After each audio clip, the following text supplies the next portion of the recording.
논문 세미나 발표를 시작하겠습니다. 저는 발표를 맡은 이예슬입니다.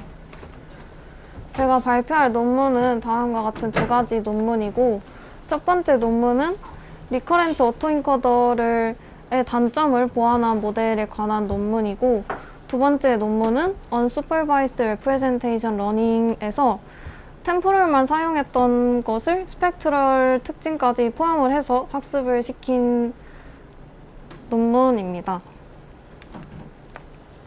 먼저 첫 번째 논문부터 설명하겠습니다. 이 논문에서 언급하고 있는 이상탐지의 어려움은 라벨이 없는 데이터가 많고 정상과 이상의 데이터의 비율이 불균형하다는 점이 있습니다. 또한 이상탐지 데이터의 유형에는 스페셜 데이터와 템포럴 데이터가 있다고 하고 있는데, 스페셜 데이터는 주로 이미지 데이터를 의미하고 템포럴 데이터는 시계열 데이터를 의미합니다. 그리고 이 논문에서는 템포럴 데이터를 위주로 다루었습니다.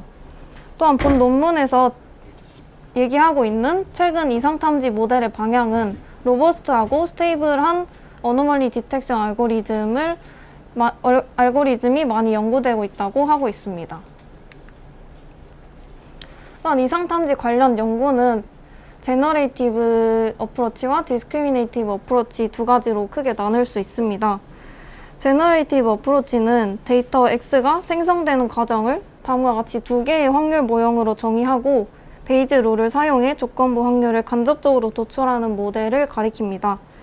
이는 데이터 범주의 분포를 학습하는 것을 목적으로 합니다. 또한 디스크리미네이티브 어프로치는 데이터 X가 주어졌을 때 레이블 Y가 나타날 조건부 확률을 직접적으로 반환하는 모델을 가리키며 결정 경계를 학습하는 것이 목적입니다.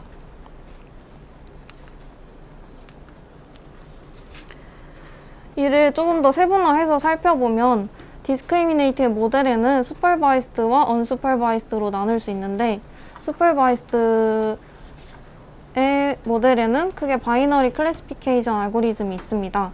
하지만 이는 불균형한 클래스 분포를 가지거나 라벨이 필요할 경우에 사용하기 힘들다는 한계점이 있습니다.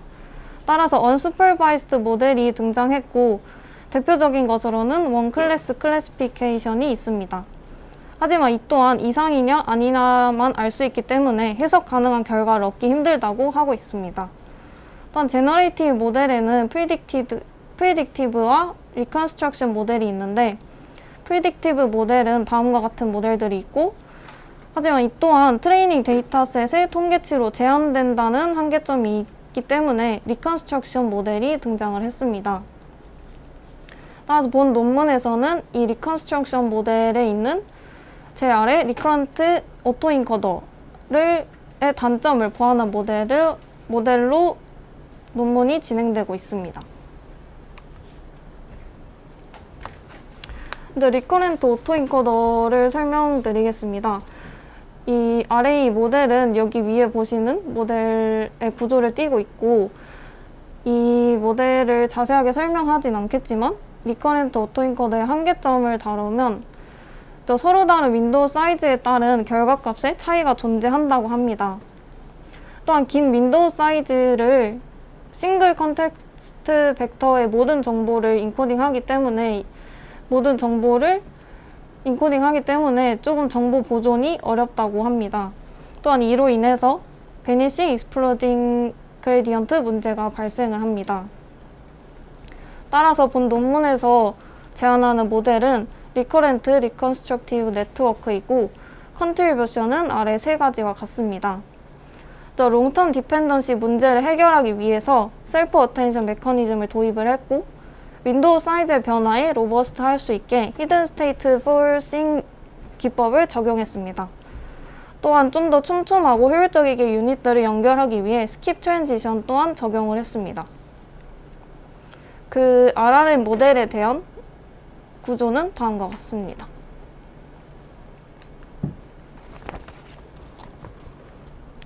릴레이티드 워크에서는 이 모델에서 쓰이는 기법에 대한 전반적인 설명을 먼저 하겠습니다.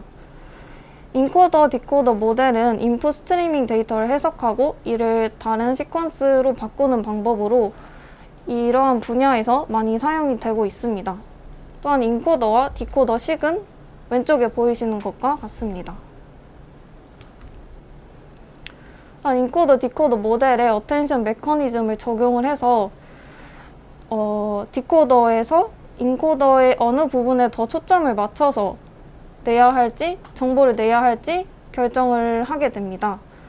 따라서 여기 식에서 보시면 이 컨텍스트 벡터 CT가 추가되게 되는데, 이 CT는 여기 아래에서 구한 어텐션 게이트를 인코더에 곱해서 CT가 만들어지게 되고, 그 컨텍스트 벡터를 디코더에 함께 넣어서 수정된 디코더를 사용을 하는 것을 의미합니다.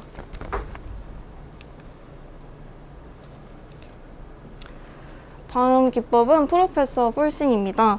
이 기법은 1번 방법과 2번 방법을 애드버서리얼하게 학습한 방법입니다.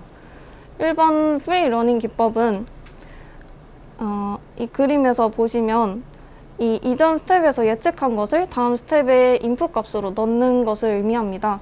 하지만 이전 스텝에서 예측을 잘 못했을 경우에 이러한 에러가 계속해서 반복될 수 있다는 에러 프로페게이션 문제가 발생할 가능성이 있습니다. 또한 티처 폴싱은 예측한 값을 넣어주는 게 아니라 기존의 정답을 넣어주는 것을 의미를 합니다. 이 방법의 목적은 디스크리미네이터가 프리 러닝과 티처 폴싱에서 온 히든 스테이트의 분포를 잘 구별하지 못하게 하는 것입니다. 따라서 최종적으로 프리 러닝 모델과 티처 폴싱 모델 모두의 다이너믹스가 동일하게 학습이 되게 됩니다. 식은 다음과 같습니다.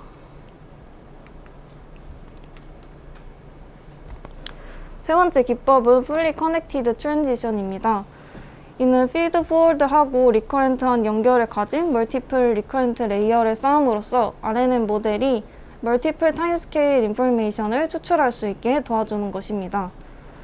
이 논문에서 언급한 모델은 다음과 같은 두 가지가 있는데, 클럭와이즈 RNN은 히든 스테이트를 여러 서브 모듈로 나누고 서로 다른 타임스케일에 적용한 것입니다. 또한 이 본 모델에서 사용한 부분인 게이티드 피드백 RNN은 다음과 같은 것인데, 피드백 트랜지션과 스킵 트랜지션 모두를 사용한 모델을 의미합니다. 피드백 트랜지션은 다음과 같은 C번과 같은 형태로 되는 것이고, 스킵 트랜지션은 D번과 같은 형태로 되는 것입니다.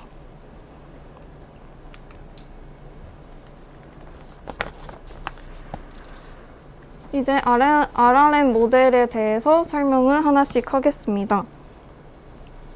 첫 번째 컨트리뷰션이 셀프 어텐션 메커니즘입니다. 기존 셀프 어텐션은 모든 인코딩 히든 스테이트에서 해당 DT와 관련 있는 연결을 찾아 학습을 했습니다. 하지만 이는 시간 복잡도가 높다는 한계점을 가지고 있습니다.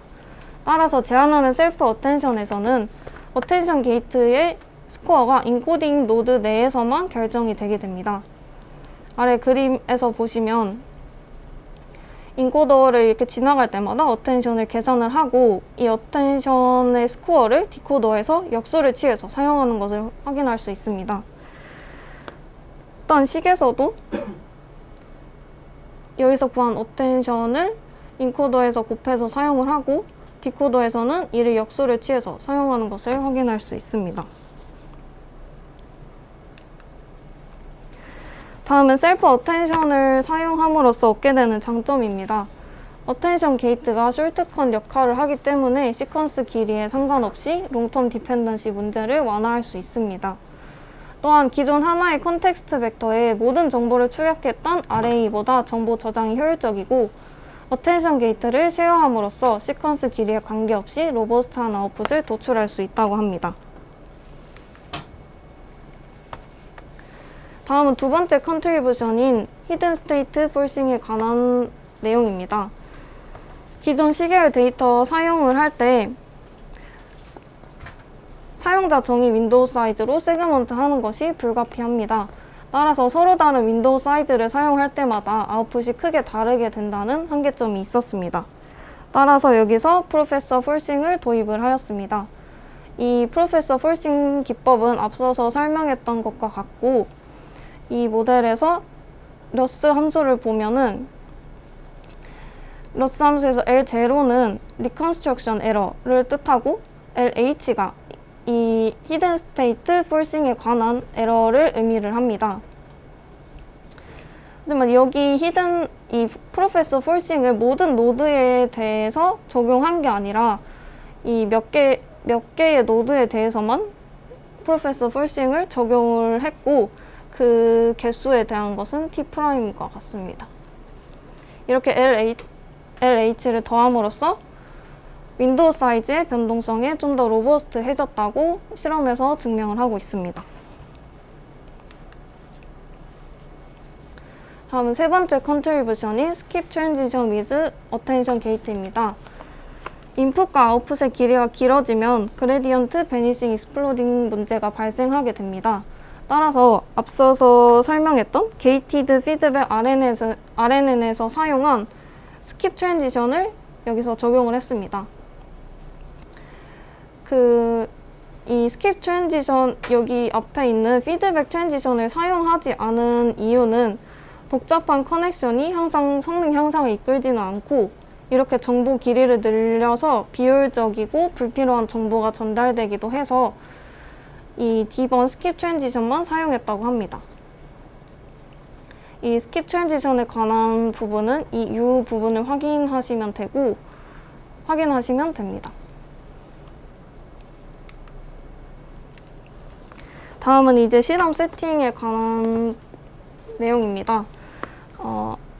트레이닝, 밸리데이션, 테스트 셋으로 나눴고 트레이닝에서는 노멀 데이터로만 학습을 했으며 밸리데이션에서도 노멀 데이터로만 검증을 했습니다.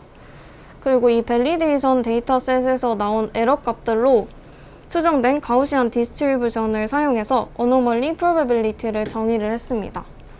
그리고 이 어노멀리 프로베빌리티 지표와 아래 어노멀리 스레스홀드를 정해서 이보다 큰 것을 어노멀리로 판단을 하였습니다. 다음은 실험 세팅은 다음과 같습니다. 4가지 데이터셋을 사용을 했고 5-fold 크로스 밸리데이션으로 평균 재구성 오차가 가장 작게 나온 파라미터를 사용했으며 윈도우 사이즈를 64로 두었고 그리고 추가적인 내용은 아래와 같습니다. 다음 평가는 AUC와 FMeasure로 성능을 평가했고 FMeasure에는 0.1과 1로 설정하여 사용을 했습니다.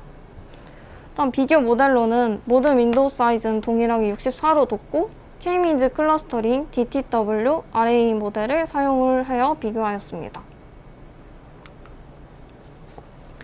실험 결과는 다음과 같습니다. 먼저 첫 번째 이 8번 그림부터 보면은 RNN이 RA보다 정확도가 높으며 더 빠른 속도로 학습됨을 볼 수 있습니다. 이 검정색 부분이 네, 그렇습니다. 그리고 그 아래 그림을 보면 히든 스테이트 폴싱 테크닉을 사용한 RNNH가 윈도우 사이즈의 변화에 좀 더 로버스트함을 확인할 수 있습니다.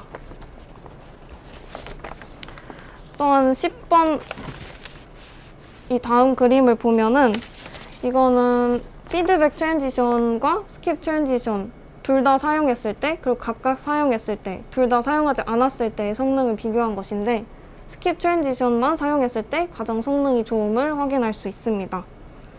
또한 아래에 보이시는 그림은 PR 컬브를 그린 그림인데 이걸로 AUC와 F0.1, F1을 계산할 때 사용을 했다고 합니다. 또한 PR 컬브를 사용한 이유는 데이터가 불균형일 때 그리고 소수 클래스를 탐지하는 중요도가 더 높을 때 이 PR 컬브를 사용한다고 합니다.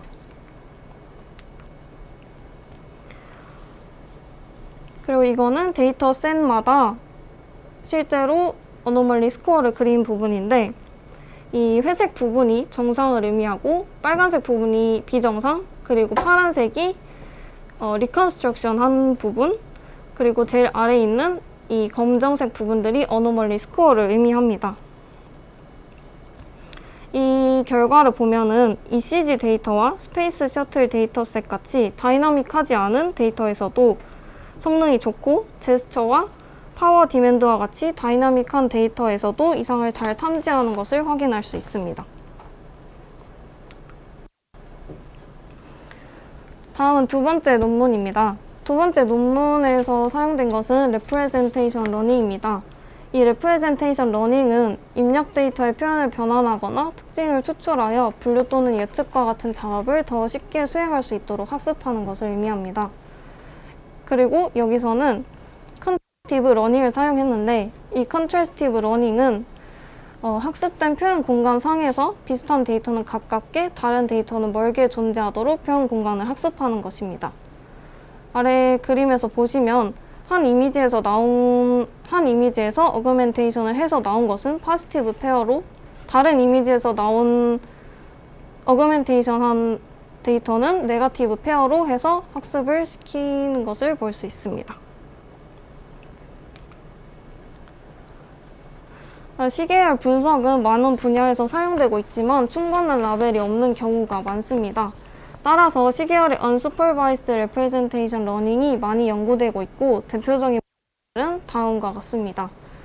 하지만 이 모델들의 주된 차이점은 앞서서 얘기했던 Contrastive Pairs를 고를 때 타임 슬라이싱 기반으로 서로 다른 샘플링 정책을 사용한다는 것입니다.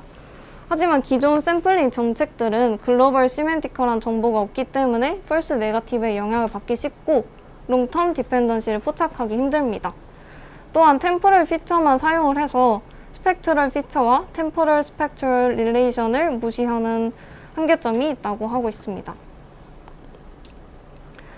따라서 아래 표를 보시면 기존 모델들의 템포럴과 스펙트럴 관점에서 false prediction이 겹치는 부분을 살펴본 결과 30% 내외의 결과를 도출했습니다. 따라서 기존 모델들은 템포럴과 스펙트럴 레프레젠테이션을 독립적으로 학습하고 있음을 알 수 있고, 본 모델에서는 템포럴과 스펙트럴 관계도 학습하면 더 좋은 레프레젠테이션이 될 거라 기대하고 있습니다.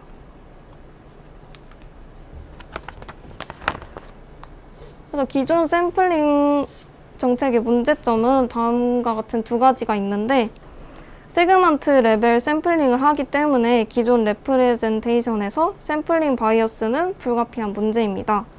이러한 타임 슬라이싱은 글로벌 시멘티컬한 정보가 없기 때문에 롱텀 디펜던시도 포착할 수 없다는 한계점이 있습니다. 또한 본 논문에서 기존 시계열 어그멘테이션 방법들을 실험을 해보았습니다. 12개의 어그멘테이션 방법과 128개의 데이터셋, 그 6개의 뉴럴 네트워크로 모두 실험을 진행을 했고, 어떤 어그멘테이션 방법들도 모든 데이터셋에서 일관되게 성능을 유지하지는 못했습니다. 이는 시계열이 시퀀셜 올더와 템포럴 패턴에 민감하기 때문이라고 보고 있습니다. 본 모델에서 제안하는 프레임워크는 다음과 같습니다. 이 프레임워크에서도 보시다시피 이 노란색 쳐져 있는 스펙트럴 부분을 곳곳에서 사용을 하는 것을 확인하실 수 있습니다.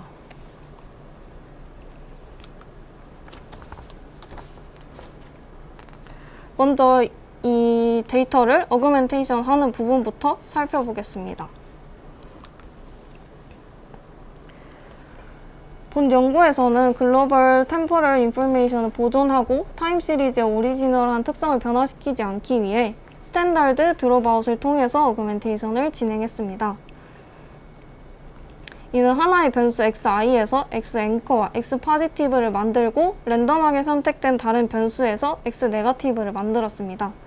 이 그림에서 보시면 xi에서 드롭아웃을 해서 x 앵커와 포지티브를 만들었고, 다른 변수 xz에서 드롭아웃을 해서 x 네거티브를 만들었습니다.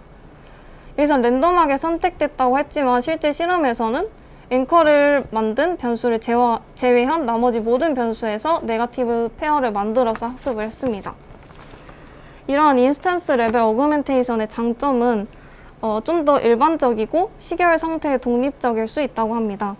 시계열 상태에 독립적이라는 말은 넌스테이셔너리하고 주기성이 있는 시계열에서도 적용이 가능하다는 말입니다. 다음은 이 어그멘테이션한 데이터들을 본 모델에서 정의하고 있는 BTSF에 넣는 과정입니다.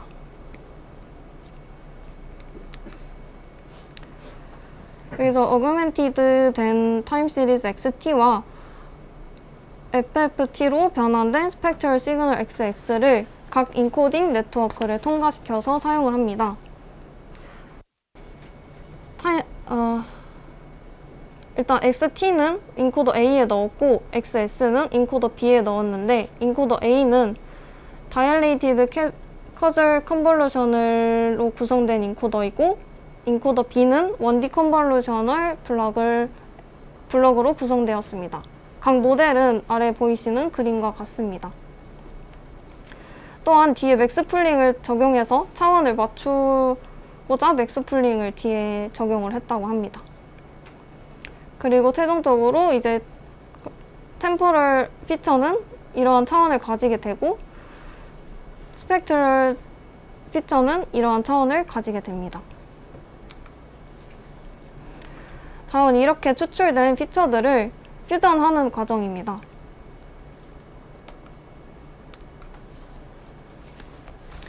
각 도메인의 피처 사이의 채널 와이즈 인터랙션을 통해 타임 프리퀀시를 도출을 했습니다. 여기서 이 부분은 이제 템포럴 피처를 의미하고, 이 부분은 스펙트럴 피처를 의미하는데, 각각을 하나의 행씩 가져와서 행렬곱을 한 과정입니다. 그리고 이러한 행렬곱들을 모두 더해서 최종 F 바이리니어로 사용을 했습니다. 또한 추가적으로 타임 프리퀀시 관련성을 더 잘 표현하기 위해서 바이리니얼 피처로부터 크로스 도메인 디펜던시를 도출을 했습니다. 이 과정은 두 가지로 이루어져 있는데, 스펙트럼 투 타임 어그리게이션에서는 스펙트럴 축을 따라서 먼저 컨볼루션을 먼저 적용을 하고, 그 다음에 템퍼럴 축을 따라서 바이 캐주얼을 적용을 해서 이렇게 피처를 뽑아냈습니다. 그 다음 타임 투 스펙트럼 어그리게이션에서는 그 반대로 스펙트럴 축에서 바이 캐주얼을 먼저 뽑고, 템퍼럴 축에서 컨볼루션을 적용해서 다음과 같은 피처를 뽑아냈습니다.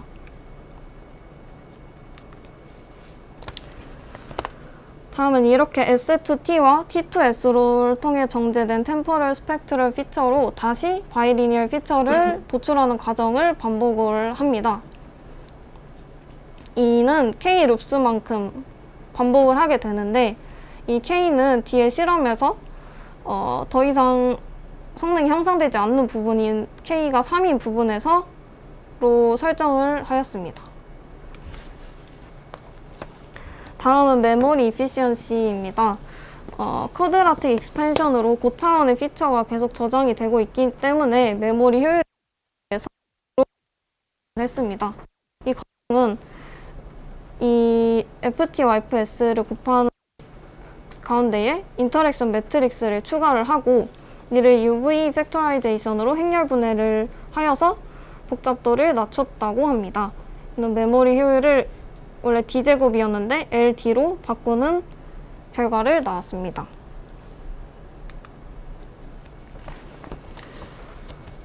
이제 최종적인 피처 레프레젠테이션입니다.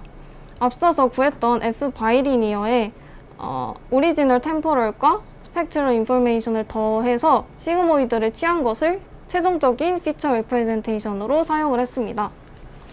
또한 로스 펑션은 아래와 같이 정의되어 있는데, 포지티브 페어 길이는 X 앵커, X 포지티브, X 네거티브를 각각 피처 레프레젠테이션으로 바꾼 것들을 포지티브 페어 길이는 가깝게, 네거티브 페어 길이는 멀게 학습할 수 있게 합니다. 여기서 이 멀게, 가깝게를 거리를 사용을 했는데, 여기서 사용한 심은 이너 프로덕트를 사용을 했다고 합니다. 다음은 실험 세팅입니다. 비교 모델은 다음과 같이 4가지 모델을 사용을 했고, 여기서는 레프레젠테이션 러닝을 진행한 다음에 분류, 예측, 이상 탐지 모두 진행을 했습니다. 먼저 타임 시리즈 클래시피케이션입니다.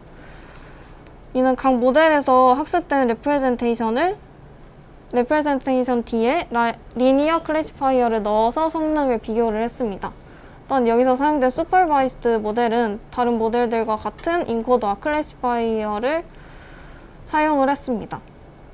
둘 다 성능이 좋은 것을 볼 수 있고 BTSF가 시계열 데이터의 템포럴과 스펙트럴 인포메이션을 잘 이용함을 확인할 수 있습니다. 다음은 타임 시리즈 포캐스팅입니다.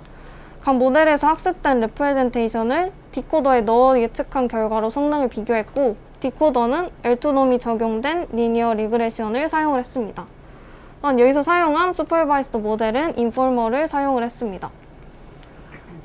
또한 롱텀과 숏텀 타임 시리즈에 대해서 각각 실험을 했고, 오른쪽에 보이시는 그림이 그것에 대한 설명입니다.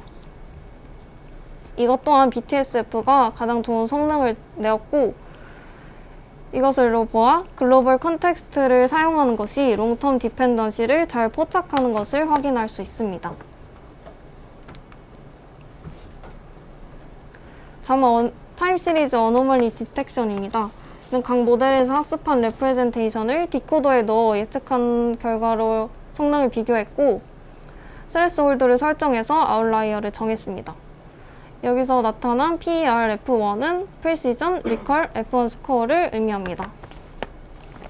이 또한 롱텀 다이나믹을 잘 잡아내고 이터레이티브 바이리니얼 퓨전을 통해 좀 더 세부적인 인포메이션을 표현하기 때문에 아웃라이어에 더 민감하다고 주장하고 있습니다. 다음은 추가적인 분석들입니다. 첫 번째 그림은 어그멘테이션 의 기법들을 비교한 것이고, 여기서 보시면 드롭아웃이 가장 정확도도 높고 안정적인 어그멘테이션임을 확인할 수 있습니다. 다음은 이터레이티브 바이리니어 퓨전을 사용한 것에 대한 설명입니다. 또한 이 두 가지는 레프레젠테이션 러닝을 할 때 확인해야 할 성능 지표라고 하는데, 이 얼라인먼트는 포지티브끼리 가깝게 네거티브끼리 멀게 잘 표현을 했는지에 대한 지표이고, 유니포미티는 레프레젠테이션이 최대한 많은 정보를 보존하고 있는지 확인하기 위한 지표입니다. 둘 다 BTSF가 좋은 성능을 보이고 있음을 확인할 수 있습니다. 마지막으로 레프레젠테이션 러닝을 학습하고 이를 2차원으로 티슨의 시각화로 표현한 것이고, 이것이 가장 서로 분류가 잘 되어 있음을 확인할 수 있습니다. 네, 이상 발표를 마치겠습니다.